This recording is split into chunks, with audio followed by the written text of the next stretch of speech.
Politics, like we know, is a game of number. The majority will have their way and the minority will have their say. And that was exactly what happened on the 13th of January in the Lagos State House of Assembly. It's on that note that I welcome you to this week's edition of The Pendulum, our weekly political program on Lagos television. I am Ajibola Ojeshola. This evening on the program, we'll be focusing on the recent development in the Lagos State House of Assembly, particularly about the speakership of the House of Assembly, which has generated different reactions because of the removal of the former Speaker of the House of Assembly, Right Honorable Mudashiru Ajayi Obasa. But before we go into the interview session of the program this evening, we'll quickly take a short break to bring you a summary of political developments in the country. We'll be right back.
You're still watching The Pendulum, coming to you live on Lagos television. The Lagos State House of Assembly is our focus this evening on the program. And we have joining us, Liborous Oshoma, is a lawyer and a political affairs analyst. Liborous, it's a pleasure to have you on the program this evening. Yeah, my pleasure. Thank you. All right. I'm sure you must have been following the recent developments in the Lagos State House of Assembly. Being a lawyer, I would like you to speak to us as to the legality of what transpired on the 13th of January in the Lagos State House of Assembly. Yeah, it's what transpired at the Lagos State House of Assembly was that assembly members elected their speaker, and when it was time for them to, elect another speaker, they removed the former one and then elected another speaker in clear compliance with the provisions of Section 91. Subsection 2, paragraph C of the 1999 Constitution as amended. That section makes provision for the office of the Speaker of the State House of Assembly. And also subsection 2 of that section, paragraph C specifically, spells out how the colleagues can remove their speaker. It's different from an impeachment process of a governor. A speaker cannot impeachment process is more cumbersome. There is no need even going through the cumbersome process of a speaker because the speaker was not elected to be a speaker. He was elected to be a member of the House of Assembly. It was his colleague that now elected him a speaker. And so if his colleague deems fit to remove him, they have a right under Section 92 by a vote of 2/3 of the members. In the case of Lagos State, you have 40 members. And someone had asked, how do you know that the members were up to 2/3? The House of Assembly members have a register of members and attendance also. So in this case, you have about 35 or 37 lawmakers, and which is more than 2/3 of 40. 2/3 of 40 is 26. And so you have about 37 lawmakers voting that the speaker be removed. And once that is done, there is no hard and fast rule about it. I expect that this should be clear, to everybody who is a lawmaker or a lawyer. But in this case, I heard the former speaker saying that the constitution was not followed, the rules were not followed. And so I would not begrudge him. He probably do not, understand the rule clearly or the provisions of Section 92 clearly, maybe because he's not a lawyer. And if he were a lawyer, I would say, oh, maybe as a lawyer, he should know this. So the summary of what you are saying right now is the fact that members of the assembly did not violate any part of the constitutional requirement needed to remove the speaker then. Yes, the Lagos State House of Assembly has complied with constitutional requirement for removal of the speaker. And there shouldn't be any window dressing about it. The former speaker insisting that he still remains speaker, for me, is an aberration, is standing law on its head. But like I said, he has not cited any provisions of the Constitution that had been violated in his removal. And so I will not, since he has not cited any, I will take it as mere speculations or, I don't know how to put it now, but I haven't read the provisions of Section 92 and case law on parliamentary proceedings that the business of the assembly shall be held in the place designated for the assembly. That was the Supreme Court decision in the case of Ladoja and Oyo State House of Assembly, and then Peter Obi and Anambra State House of Assembly. Once the business of the House is designated, it's conducted in the place designated for it. And then also that all the apparatus of office, the people that were supposed to vote were present and voted. Those that voted were those that were authorized to vote. And lastly, whether you are present or not, it's immaterial. There's nowhere in the rule that says anybody to be impeached or suspended from the proceedings of the House must be present. Also, there is nowhere it is written that a one maize shall be authenticated, or that a special procession or a special pronouncement shall be made on a maize, and until if that maize is not used, invalidate the proceedings of the House. Once the sergeant at arms who bears the maize, comes into the chambers, followed by the speaker who presides, and in the absence of a speaker, a deputy speaker. And so, in this case, there was a deputy speaker. Even in the absence of a deputy speaker, the House has power by their rule to appoint a temporary speaker, what they call a speaker pro tempore, to in Latin. And once that is done, you elect a new speaker. So there's no substance in what he alluded to, that some previous speakers, before they were removed as the Speaker of the Lagos State House of Assembly, were present in the chamber. So there's no constitutional provision to back this up. Whether you are in or out, if they want to remove you, they can remove you. Is that a fact? There is no constitutional provision. There is no provision in the rule of the House of the Lagos State House of Assembly. Also, so if people are saying, okay, maybe by their rules, there's no such rule that for you to be removed as speaker, you must be present. The speaker is like a class rep appointed by colleagues, and it's the day the colleague says we no longer want you, by virtue of a two-third majority vote, he stands removed.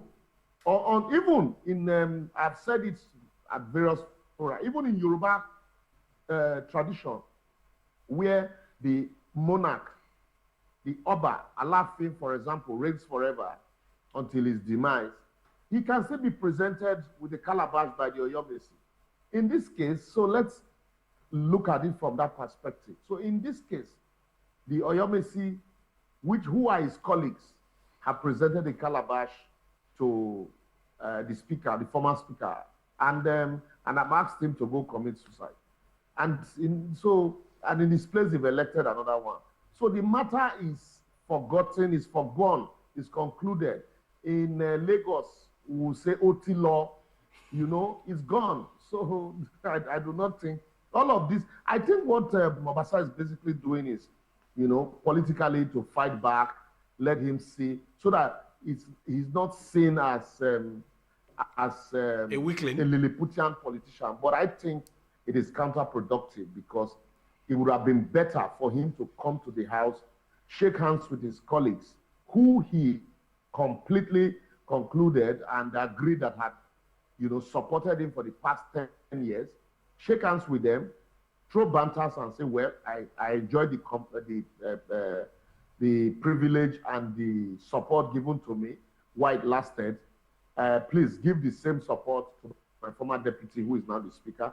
And I also pledge my allegiance to, with that, when you do that, you'll be few inches taller, you'll be far removed from, the politics of the day, and you'll be so much matured. And people will say, yes, this is a different breed of Nigerian politician who does not, see the office as an extension of personal estate.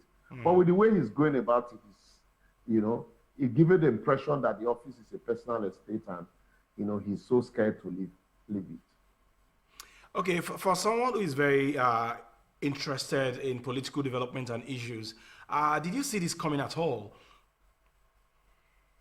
Yes, for a political watcher, we know, I know that January certain things were certainly going to give in Lagos. To January, because that will afford the opportunity, that will afford the time for the president to visit for Christmas, and then certainly the political visit and the political sons and daughters will come brief him of events. Because if you look at the proceedings of the House during the budget presentation, the 2025 budget presentation by the governor, Sanwo-Olu-led administration, it was obvious that there was no love lost between the two arms. Just the House, not just the speaker, but the entire House. You saw all of them wearing dark goggles, and they kept the governor and his team waiting, for hours. For me, that's not the Lagos that a lot of us have, been watching politically over time. Lagos has consistently shown, harmony and synergy.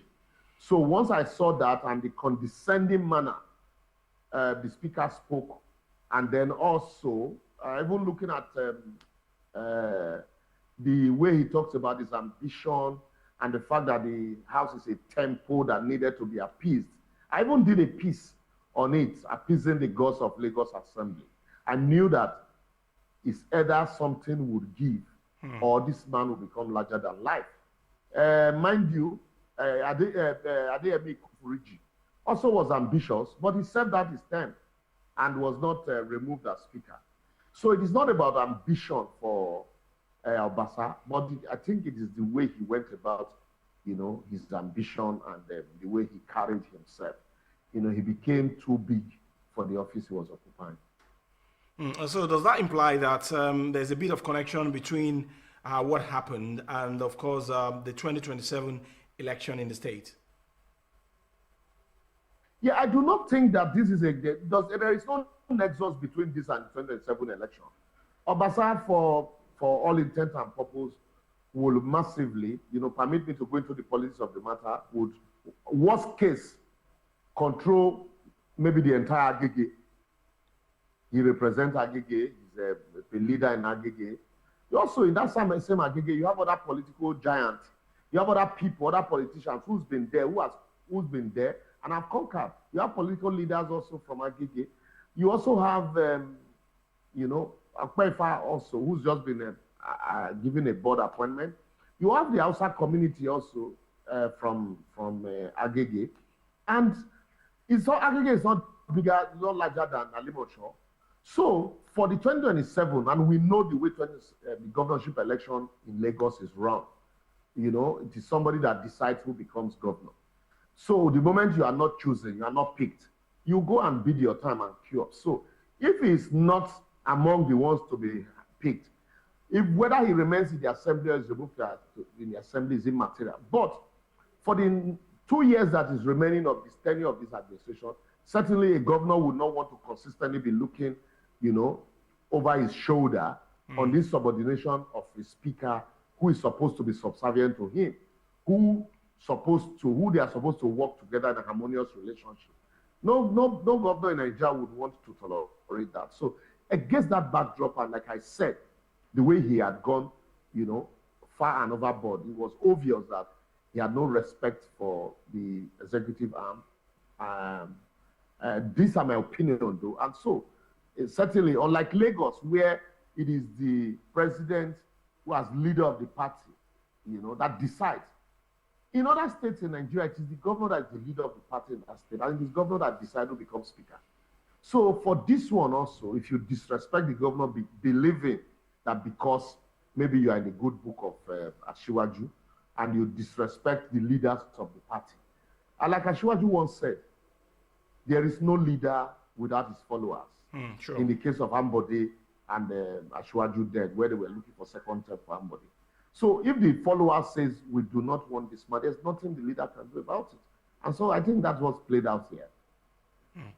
So with these new developments at the State House of Assembly, what kind of relationship do you now expect between the legislative arm and the executive? Yeah, it usually starts, on a robust ground like this. You see the Assembly would pay allegiance like the Miranda Speaker had done now. But at the same time, I think I would want to presume that the current Speaker, being not being a first-timer, she's been there since 2015, she certainly will understand the nitty-gritty and the ropes of what is demanded of the office. And I think she has started well. And I also think, I do not expect that she would, her demeanor, her posture does not exude that, it does not show that of somebody that will be arrogant or that will outgrow the office. I think she enjoys, the relationship, a robust relationship of her colleagues. And I do not see any trouble. You might be surprised, just the same way Obasa came and, the first 4 years in office, and then after the election, he was asked to continue. She also might just be asked to continue after this, maybe after 2027. So, and then being the first female, and that's a plus, for the female politicians in Lagos also. Just the same way you have, Lagos, consistently blazing the trail until now for appointing female deputies. So I think with her performance, she would want to write her name in gold in the sand of time to give opportunity for other female politicians that would want to aspire to, such positions. When we come back, we'll be wrapping up the interview session with Liborous Oshoma on the Pendulum this week. Stay with us.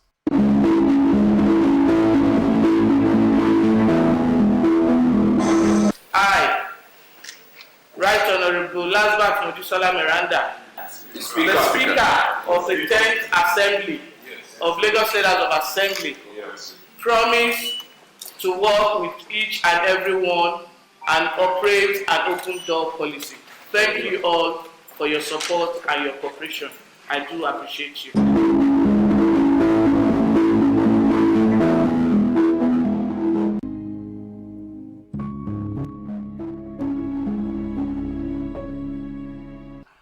You're still watching The Pendulum, coming to you live on Lagos Television. Once again, our focus this evening is the recent development in the Lagos State House of Assembly. And we have been speaking with Liborous Oshoma, lawyer and political affairs analyst. And of course, he's been able to give us the constitutional aspect of what transpired on the 13th of January in the Lagos State House of Assembly. Okay, as we begin to wrap up now, what do you think are the lessons therein for the political class in Lagos State and Nigeria in general? And were you surprised that the former speaker did not show up on Monday at the State House of Assembly?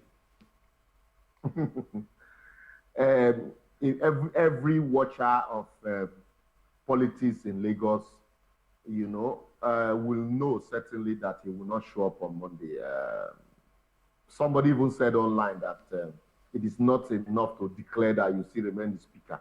Come on Monday, make we see whether you will enter the assembly. And so from what I gathered, listening to that Fuad, I think the intendment of the former speaker, the leaders of the party was to allow the former speaker pick his things out of the speaker's residence and then his office over the weekend before the current speaker will move into the apartment and then move into the office.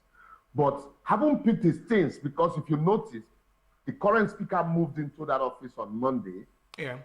There was no presence of the former speaker, none his photographs. No. So they probably wouldn't have broken into the office to remove his things. I am certain that he had gone to the office over the weekend to remove his things, and then now use the opportunity of a reception, for his return with his people to move out his things, now use it as an opportunity to issue press releases insisting that he's still the speaker. And to tell you that, certainly everybody knew that that's just like a way of using social media or the media to fight back, that by this week, probably would have moved his things out, and then maybe go on another holiday to, catch his breath. And then maybe if you want to resign, anyway, we don't resign here. Politicians don't resign here.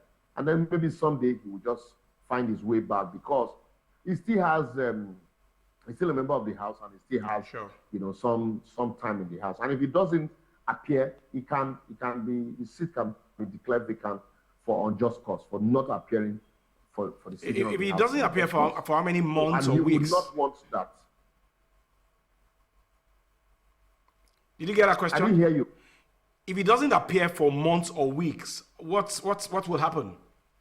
I think if he absent himself 1/3 for 160 days, or is it 180 days now of the sitting of the House, and that's about 6 months plus. If he doesn't appear, then his seat can be declared vacant. It's a provision of the law. So I think he would not want that. We see politicians fight. It's about interest. They are not quarreling. They are all friends, like he said. They are friends. They are not quarreling. So he might just want to stay away for some time. And then after some time, he will gradually just sneak back into chambers. And then, so if he doesn't appear, nobody would want their seat to be declared vacant. They would rather resign. Like I said, we don't resign here. So because it will be a dent, on your that you couldn't take it. So he will certainly come back. But I know that all of this press conference, it's all in the past. It's all in the past now. He's moved out of the official office, and then he will move out of the official residence, and will return to business as usual, and the House will return to business as usual. But I just wish that they will not sweep the allegations of financial impropriety under the carpet, and because we're talking about funds, he said he has a defense and he has receipts. So let it not just be smoke screen. The moment you have raised them, let the appropriate petition be filed before the EFCC and the police. Let them conduct a thorough investigation. And if he's found wanting, let him be prosecuted. If otherwise, let him be given a clean bill. Okay. That is the one that concerns the everyday person. All of the rest are political. And some persons have asked me this question consistently, like I said at the beginning. Before now, I shy away from that question, but with research, the letter issued by the Supreme Court denying that issued by the registrar of the Supreme Court denying that Obasa is not a lawyer. His name is not in the rules of those called to bar in Nigeria. He can be a law graduate, okay, but he's not a lawyer, that has passed through the Nigerian law school. There are letters. There's a letter to that effect. I can categorically state that. Like I said at the beginning, that he's not a lawyer, so probably he would understand that. All right, Liborous Oshoma, lawyer and political affairs analyst, we must thank you very much for your engagement on the Pendulum this evening. Thank you very much for your time. My pleasure. All right, that's the show this week. The recent development in the Lagos State House of Assembly. We've been able to understand that members of the Assembly did not violate any aspect of the Constitution, according to Liborous Oshoma, who was our guest on the show this evening. We thank you very much for watching the Pendulum. We're back again at 7 p.m. next Wednesday. I am Ajibola Ojeshola. Bye for now.